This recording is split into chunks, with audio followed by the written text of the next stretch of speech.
Well, let's go to London now, and plenty to talk about. I'm joined by Louise Coopers from BGC Partners. Well, Louise, how does anyone keep up? Your market is up now, and I don't think a single stock in the FTSE 100 is down. It's just been an exhausting week. I mean, here we are at Thursday, and I think, frankly, a lot of investors are just saying, that's it, I've had enough. The last 2 weeks have been so completely insane, I'm just going to sit on the sidelines, because, frankly, who the hell knows where we're going? Now, yesterday we had concerns about France and, indeed, the French bank, SocGen, and then three, not one, two, but three rating agencies came rushing in a sort of aux armes thing, and now France is perfectly all right, apparently.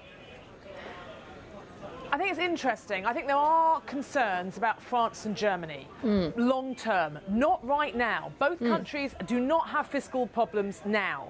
The point is if they end up bailing out the Eurozone members, if they end up bailing out Italy, Greece, Portugal, Spain and Ireland, then France and Germany are going to have massive fiscal deficits. But the point is, we're not there yet. So I think the countries are fine.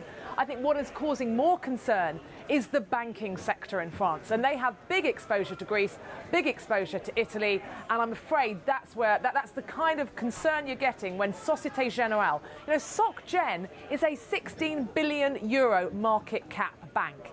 It fell 20% yesterday.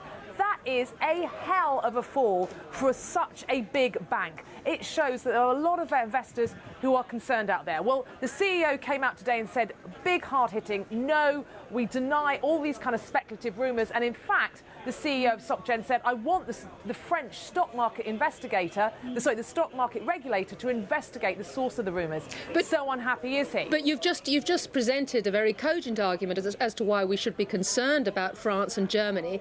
But again, within less than 24 hours, the market clearly was concerned about those issues, and then, as you say, thought, all right, we've been assured momentarily by the chief executive of SocGen or by the ratings agencies, who also turn on a sixpence, and now we're fine.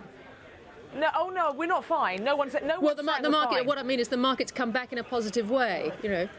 Oh, well, markets bounce around all over the place. I mean, 2% up in the Euro stocks, FTSE up 1.8%, CAC up 1.7%. That's not a big move given how volatile markets are. I mean, to be fair, look at SocGen. It was up over 8% this morning. Now it's only up 3%. So, no, I mean, not everything is most clearly not fine.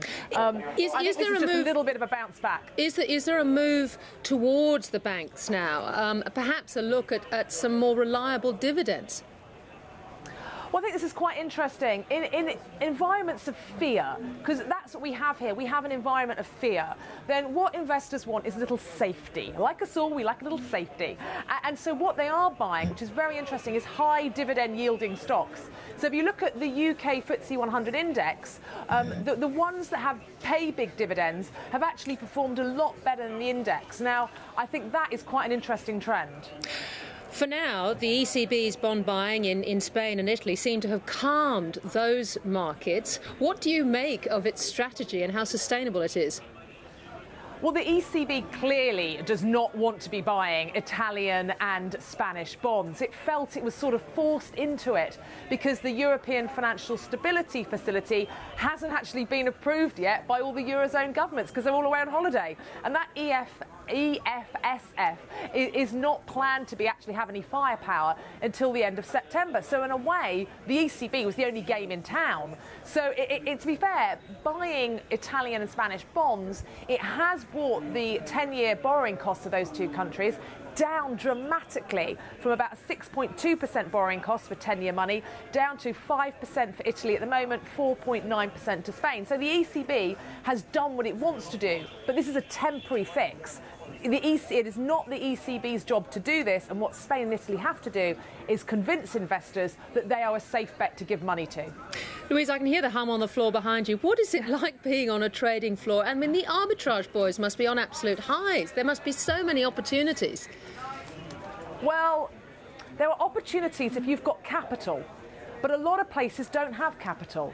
compared to the boom days when the traders were in control, the risk team, the credit team are in control at banks at the moment. You know, those people saying you can't deal with more, I don't want you to have a big position with this bank because I fear for their, you know, the credit rating, or I don't want you to have a big position here because risk is so expensive. I mean, it's not environment to take big bets unless you are a very brave person.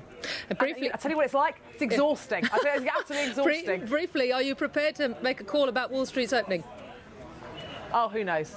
Who cares? I've no idea. The markets are so volatile. I tell you, I don't know. In all the years I've been in markets for 20 years now, I've never seen markets this volatile. I'm going on holiday this weekend.